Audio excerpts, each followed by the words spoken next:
All right, we're here at Skiba's Gym, Carteret, New Jersey. Here with Jordan Shallow, the muscle doc.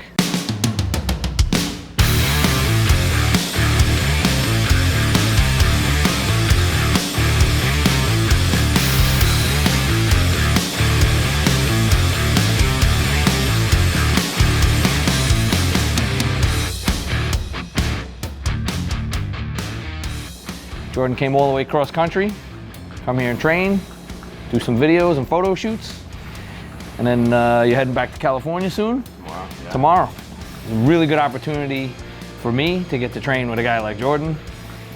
This guy's on another level, so it helps me raise my game.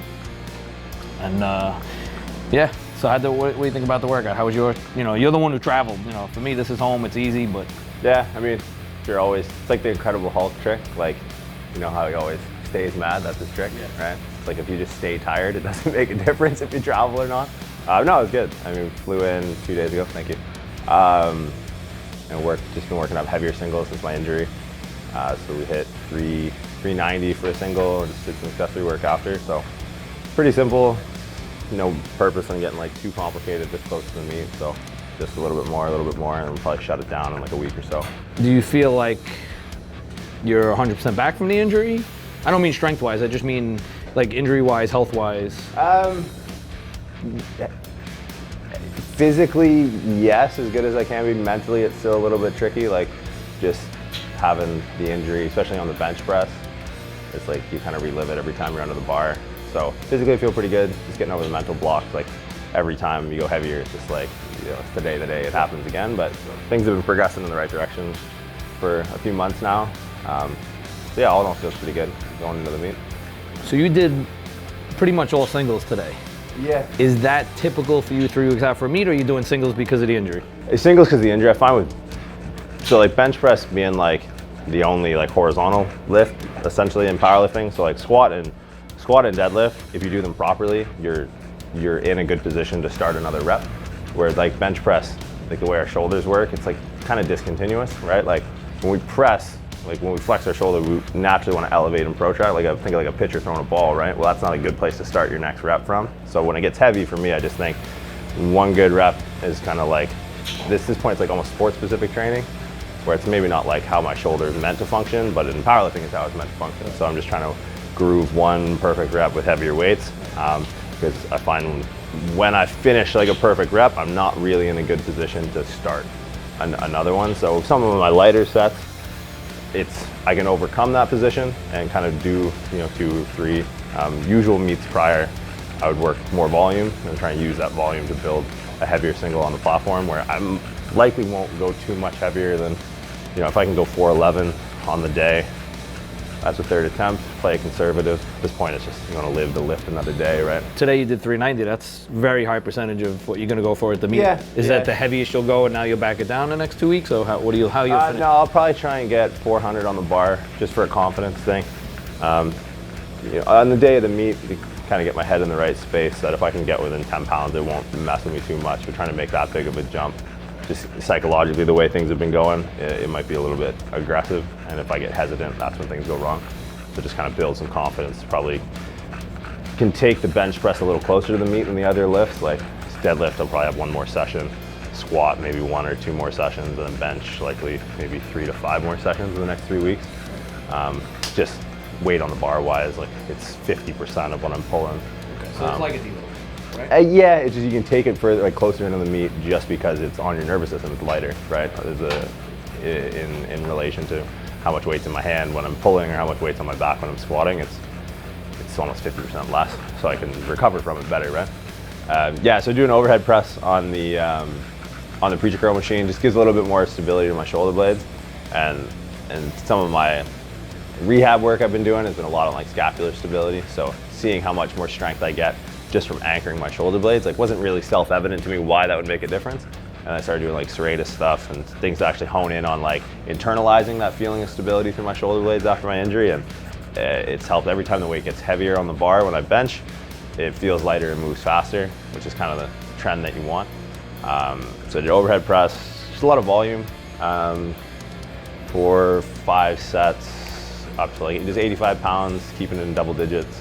and just finished up with lateral raises, just with some plates. Like the plate, like the further you can get the diameter of the weight outside of like the base support of your hand, it's gonna put more of a load through like rotation.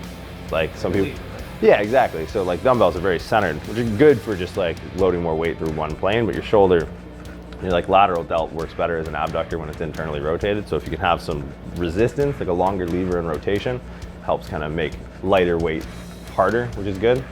Sometimes when you're this close to a meet and the stress on your joints is highest under the compound movements, you want to try and mitigate that as best you can. So that's kind of the underlying theme with my accessory work, is like, how can I get more work done that's subjectively difficult without being objectively hard after we've gone through what's objectively hard, right? So the heavy bench press is going to be hard on the shoulders, hard on the elbows, and then trying to get work in without further doubling down that force through the joints. So, and that was it. I mean, at this point, it's just a recovery game now. Yeah, staying healthy is the key. Yeah. So I've incorporated a lot of the stuff that you gave me for prehab, for warm-up. It's made a huge difference. Because in the past, my limiting factor on the bench has always been my shoulder health. I've had some rotator cuff problems, but since I've consistently been doing the prehab stuff you gave me, shoulders feeling great. Yeah, I mean, common things present commonly, right? So if we can kind of use other people's injuries to teach us, everyone squat benches and deads, right? So if you can kind of see where the shortcomings are and try and contingency plan around that, it's found me well so far. I mean, in preventing injuries and also rehabbing the injuries. Because at the end of the day, like, you're an athlete first, right? When third attempt comes, you don't really care. You just kind of go for broke, which can be to your own detriment. But I was having a conversation with somebody the other day just about being healthy, and you look at it in mainstream sports, the teams that win championships have healthy seasons, right?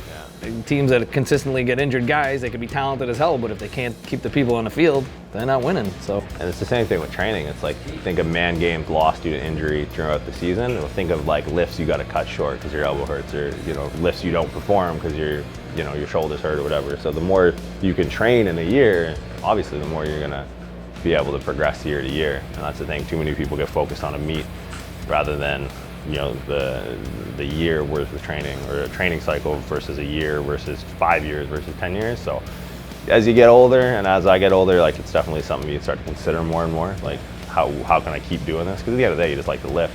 So you don't want to put yourself in a position where you can't do that, whether it's powerlifting or otherwise. Listen, kids, prehab is better than rehab. So if you do some prehab, you might not ever have to do any rehab. So you got to train today at the new location at Skiba's gym. He's across the street from where he was last time you were here. Yeah. Moved to a new spot. What'd you think of it? I like the yellow. It feels the same. Like, it's a little bit more spread out, which is kind of good and a bad thing. Yeah. Like, I mean, Skiba's old place was cool because it was, everything under one roof, everything everywhere. But this is like, we're in the bench room now, going downstairs for like some accessory stuff, strongman outside. But yeah, whenever you get to train around Skiba's, it's always a good energy. It's always supportive. People here are always great. So, I mean, if you're in the area, for sure. Every gym is just a room with weights, right? Yeah. And every gym has that. It's really the people that make the difference. It's the atmosphere that makes a difference. Yeah, pretty lucky to be able to come out here and get to train. I mean, something like Skiba's been around. Skiba's passion just comes through. Like, there's nobody more passionate about powerlifting than that guy. Yeah. If you want to check out more workouts, just click the link below and subscribe to the channel to stay up to date. So we're 3 weeks out now. So for more training videos, subscribe and click the link below.